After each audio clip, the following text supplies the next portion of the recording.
ఇది ఒక big breaking చూస్తా ఉన్నాం. ఎవరైతే స్పెషల్ చీఫ్ సెక్రటరీ ఎవరైతే ఉన్నారో Arvind Kumar event race scam సంబంధించినటువంటి అంశం ఏతుందో ఆయనను ప్రాసిక్యూట్ చేయడానికి కేంద్రం అనుమతి తెలిపిందట. సో దానికి సంబంధించి మరి త్వరలోనే ఈయనకు నోటీసులు ఇచ్చే అవకాశం అయితే కనబడతా ఉంది.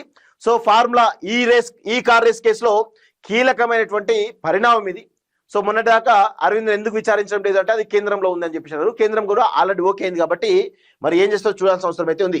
మరోసారి నోటీసులు ఇచ్చి ప్రశ్నించిన ఏసీబీ త్వరలో కోర్టులో ఛార్జ్ షీట్ దాఖలు చేసేటువంటి ఛాన్స్ అంటూ చూస్తా ఉన్నాం. ఫార్ములా ఈ కార్ రేసు సంబంధించి నిధుల దుర్వినియోగం కేసులో మరో కీలక పరిణామం చోటు చేసుకుంది. సీనియర్ ఐఏఎస్ అధికారి అరవింద్ ప్రాసిక్యూషన్ కు కేంద్రం అనుమతించినట్టు తెలిసింది. 2023 ఫార్ములా ఈ కార్ రేసు నిర్వహణ సందర్భంగా చోటు చేసుకున్నటువంటి అక్రమాలకు సంబంధించి నమోదైనటువంటి కేసులో అరవింద్ కుమార్ పై చట్టపరమైన చర్యలకు అనుమతించాలని కోరుతూ గతంలోనే కేంద్ర సిబ్బంది శిక్షణ శాఖ డిఓపిటికి రాష్ట్ర ప్రభుత్వ ప్రధాన కార్యదర్శి లేఖ రాశారు. ఈ అభ్యర్థులు పరిశీలించే కేంద్రం విచారణకు అనుమతిస్తూ తాజాగా లేఖ పంపినట్లు సమాచారం.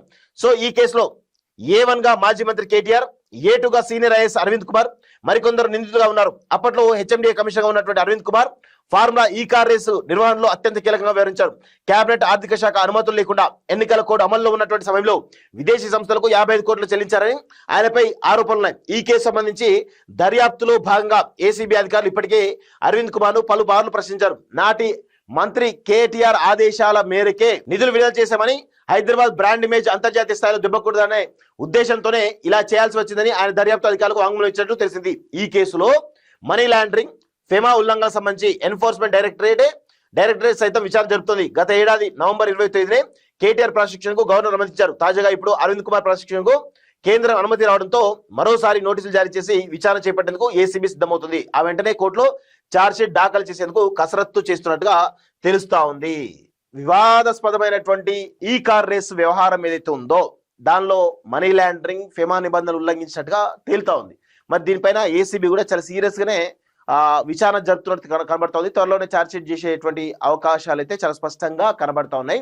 సో కేటీఆర్ అరవింద్ చుట్టూ ఉచ్చు బిగుస్తున్నట్టుగానే కనబడతా ఉంది. ఎందుకంటే కానీ ఇక్కడ ఉన్నటువంటి ప్రధానమైనటువంటి అంశం ఏంటంటే అసలు కేటీఆర్ ను టచ్ చేస్తాడా రేవంత్ రెడ్డి, కేటీఆర్ ను అరెస్ట్ చేస్తాడా, చేసేటువంటి అవకాశం అయితే కనబడతలేదు. మరి 2 సంవత్సరాలు దాటి 3వ సంవత్సరంలో అడుగు పెట్టడం జరిగింది. మరి ఇప్పటి వరకు కూడా వీళ్ళపైన కనీసమైన చట్టపరమైన చర్యలు తీసుకోలేదు. మరి ఇంకా తీసుకుంటాడా అనేటువంటి అనుమానాలు కూడా చాలా బలంగా ఉన్నాయి.